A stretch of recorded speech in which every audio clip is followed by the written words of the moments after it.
Guys, you're looking at the dashboard of my old 2004 Tahoe, but I don't have a key in ignition. I just got in it, let the windows down.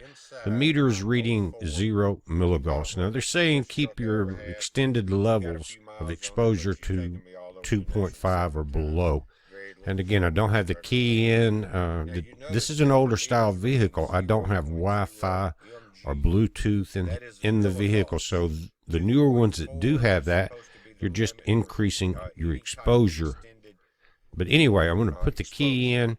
We're going to take a look at the differences. Again, I've got it very close to the panel. It's going to be the strongest there as far as the electromagnetic field that's being generated by the electronics in your dashboard, which are coming, via your alternator, via your electronics, through your battery, at DC back into your to run the entire vehicle. Here, your radio, your speakers, things like that are going to generate it. Now, you look at it 2.1.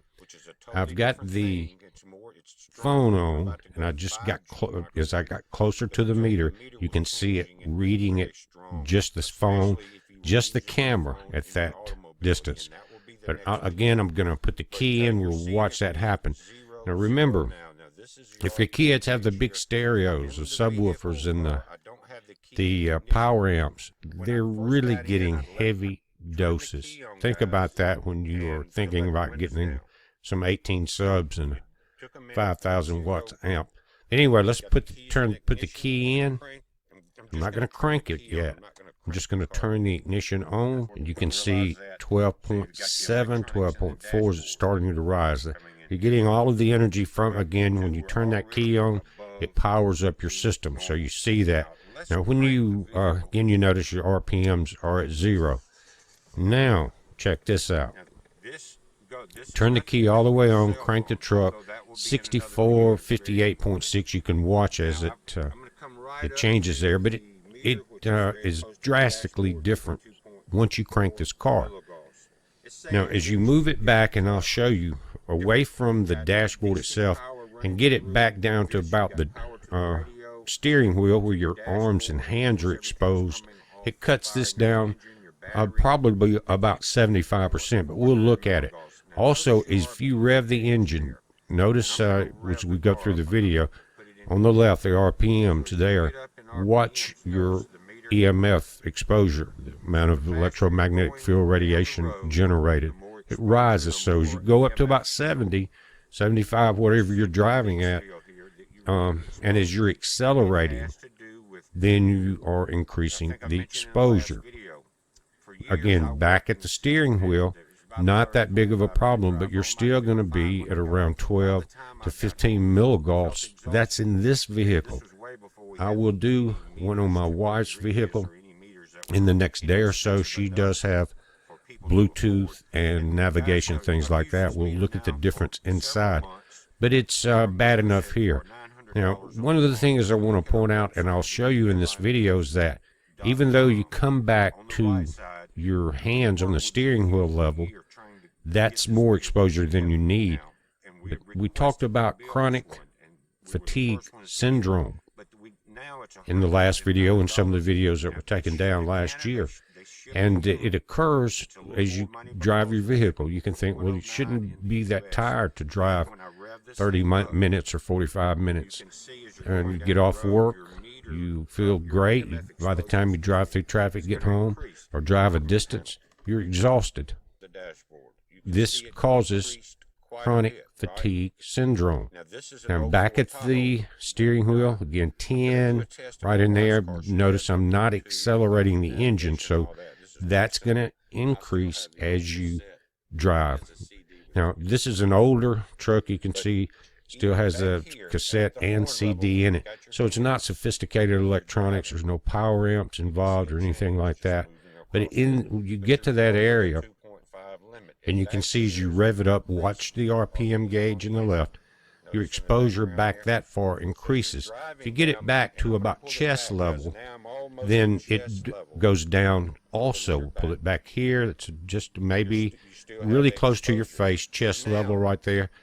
You can see it cuts it down, but as you accelerate, that will increase. Now, putting your cell phone in your shirt pocket or in your pocket or in your lap as you drive changes the game entirely. You're going into 4G microwave radiation, and we're dealing with 4G here. But let's finish this one. Down at the panel that is just above your knees, going down to your feet where your brake and gas panel is, you can see from 49.7 at idle. It went up to 55 as I slightly revved it up. That's where the most damage will occur in your body in the vehicle this old with this type of electronics.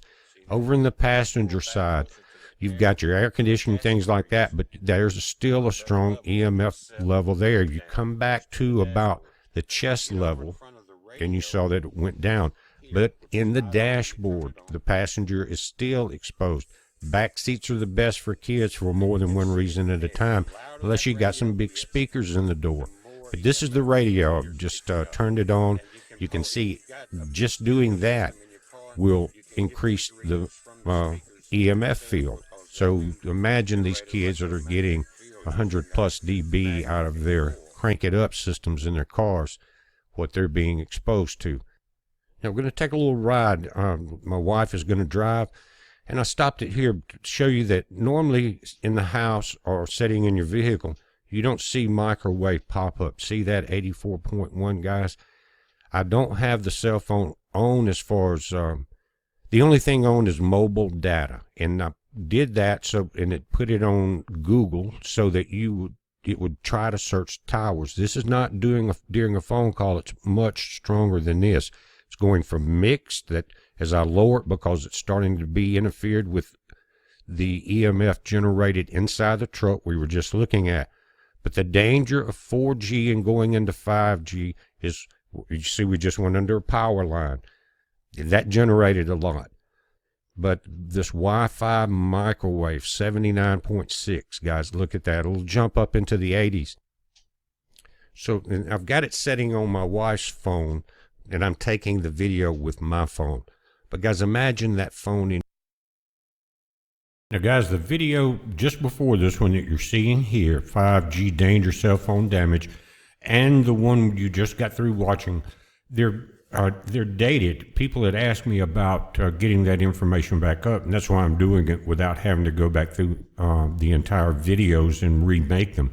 What I want to point out is, if you go to bpearthwatcher.com here, when I did those, the 380 meter was the big one. And what they've done now, since I did those videos, they came up with the new EMF 390 GQU. ELF, EF, RF, 5G, it detects it all, logs it in for you, and it's pretty cheap, $107.90, about the same price as the 380 model, but it's right here. You just come here and click on it if you're interested in getting it. But again, the 380 has been replaced with this 390 model GQ. It looks a lot alike, but again, they've added a couple things in here, and you're going to love it. We use it for a lot of different things, but it lets you know what's going on in your environment. You can take this and put it up on the inside wall of your home. Just hold it up there on the opposite side of where your meter base comes in from your electrical power. And if you do that, I hope you don't have your bed right there or anything like that, or a major electronics right where your head is along the pillows, because you'll see how quickly these meters rise up when that smart meter hits. And so we went through our bedroom, made sure that wasn't happening. Again, let me click on that. And this brings you to their main page, GQ Electronics. They have everything. We've sold a lot of these radiation meters right here, $61. You've got this one, a little more sophisticated one here. This one we sold a lot of, the 500, but this is the GQ EMF 390 that has replaced the 380 that we're looking at. 107 Canada's 152, Euro 102. Guys, most of these meters like this can get you up into $500 or $600 range very quickly. That's why we have worked with GQ all these years. I have a couple of the meters. I've never had to replace one of them. They have a lot of other features. You can plug them in. They come with a USB plug where that charges it, but you can also plug that meter in and to get a data output. You can set it right up on your refrigerator, anywhere like that, and just look at the electronics in your house or walk around and check it out. Has a lot of features, again, that you can store data on while you're not there. But we're watching it, guys. You watch it. I just wanted to let you know that the 380 has been replaced by the 390, and there may be $3 or $4 difference. But again, you're going with a couple of years newer technology. We're watching it. You watch it. It's a heads up. Be safe.